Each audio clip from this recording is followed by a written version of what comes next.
नमस्कार, एक बार फिर से मैं आप सभी के सामने उपस्थित हूँ बेहद महत्वपूर्ण टॉपिक के साथ। हम सभी नेटफ्लिक्स बड़े चाव से देखते हैं।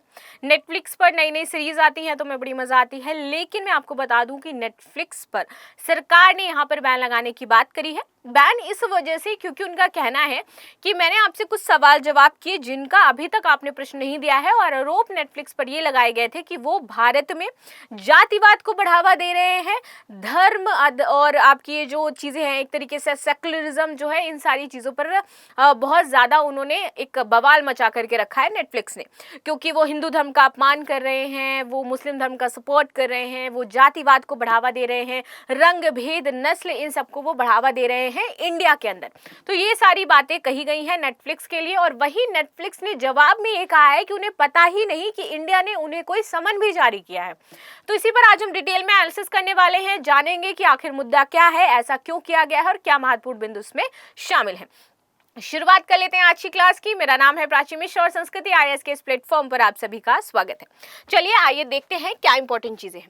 देखिए, बुरा फंसा नेटफ्लिक्स, अब चलेगा मोदी सरकार का चाबुक। ये तो खैर एक भाषा है, वो आपकी अखबारी भाषा, इस पर हम नहीं जाएंगे। कंपनी ने आखिर क्यों, कंपनी को ऐसा क्यों कहा गया या क्यों समन किया गया, ये चीजें हम आगे इसमें देखते हैं। तो अमेरिकी ओटीटी कंपनी है नेटफ्लिक्स, आप सभी जानते हैं। इस पर आरोप है कि ये भारत में वीजा नियमों का उल्लंघन कर रही है। सबसे इंपॉर्टेंट चीज तो ये है, ठीक है, कि इन्होंने भारत में वीजा नियमों का उल्लंघन किया है और नस्लीय भेदभाव जो है उसको ये बढ़ावा दे रही है। ठीक है, नस्ली भेदभाव यानी कि जाति, धर्म, रंग, इन सारी चीजों को ये बढ़ावा दे रही है। और आप सभी को पता हो तो IC 814 को लेकर भी नेटफ्लिक्स को तलब किया गया था और कहा गया था कि उन्होंने इस तरह की सीरीज जो यहाँ पर लॉन्च करी है, बनाई है, और उसको जो आप बढ़ावा दे रहे हो, ये भी गलत है। आगे आ जाते हैं। गृह मंत्रालय के तहत आने वाले विदेशी क्षेत्रीय पंजीकरण कार्यालय ने कंपनी की ओर से जवाब मांगा है। वहीं कंपनी ने इन आरोपों से इनकार किया है। उन्होंने बोला कि हम ऐसा कुछ भी नहीं कर रहे हैं, हम अपना सिर्फ काम कर रहे हैं। एज अ नेटफ्लिक्स हमने आपकी किसी भी जो गाइडलाइंस हैं उनको अनफॉलो नहीं किया है, ना ही उनका उल्लंघन किया है, और कहा है कि वो नियमों के तहत ही भारत में अपना बिजनेस कर रही है। मैंने किसी भी चीज का उल्लंघन नहीं किया है भारत में रह करके। आगे देखते हैं। वीजा और कर नियमों के उल्लंघन पर कंपनी से मांगा था स्पष्टीकरण।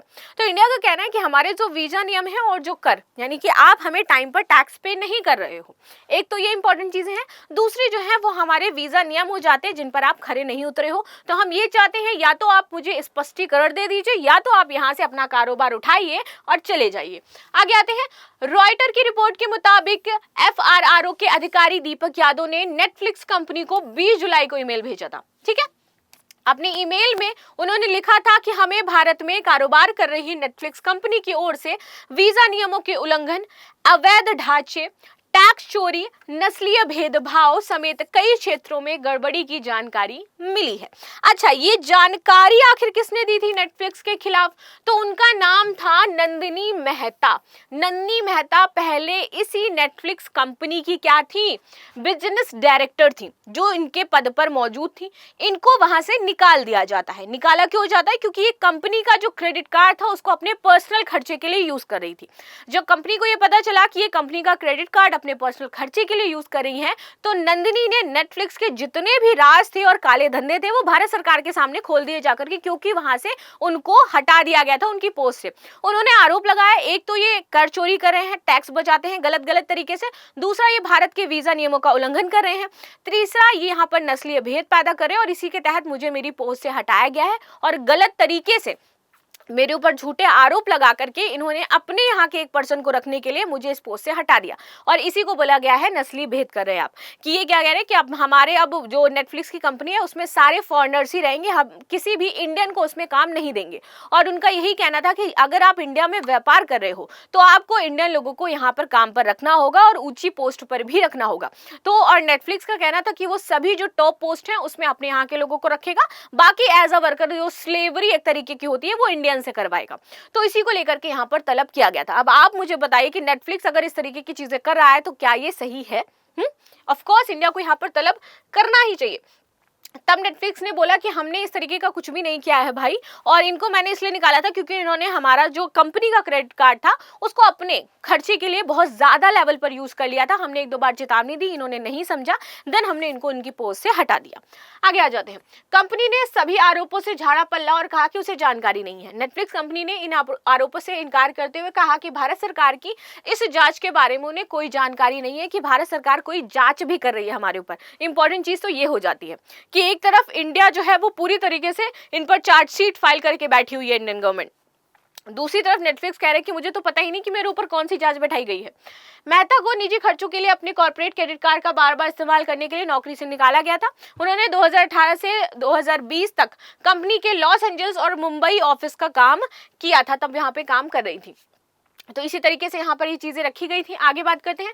काफी दिनों से विवादों में चल रही है नेटफ्लिक्स कंपनी। आप देखिए कि असंवेदनशील समझे जाने वाले कंटेंट को बनाने के मामले में नेटफ्लिक्स कंपनी पिछले काफी दिनों से विवाद में है। हाल ही में उनका कांधार कांड वाली जो वेब सीरीज थी नेटफ्लिक्स पर आई, जिसमें मुस्लिम आतंकवादियों का नाम हिंदू नाम पर रखा गया था। इस बारे में भारत सरकार ने कंपनी को पत्र लिखकर पत्रों के नाम को सही करने के लिए कहा था, और बाद में इन सारी चीजों को कुछ टाइम के लिए ठीक भी किया गया है। अब आगे बात कर लेते हैं कि भाई अगर इस तरीके की चीजें रहती हैं तो इंडियन गवर्नमेंट आगे क्या एक्शन लेगी, क्या इंपॉर्टेंट चीजें, इसको हम आगे डिस्कस करेंगे यदि कोई भी अपडेट आता है तो। बाकी इस पर आपकी क्या राय है मुझे अवश्य बताइएगा। थैंक यू सो मच, मिलते हैं नेक्स्ट क्लास में, तब तक के लिए धन्यवाद।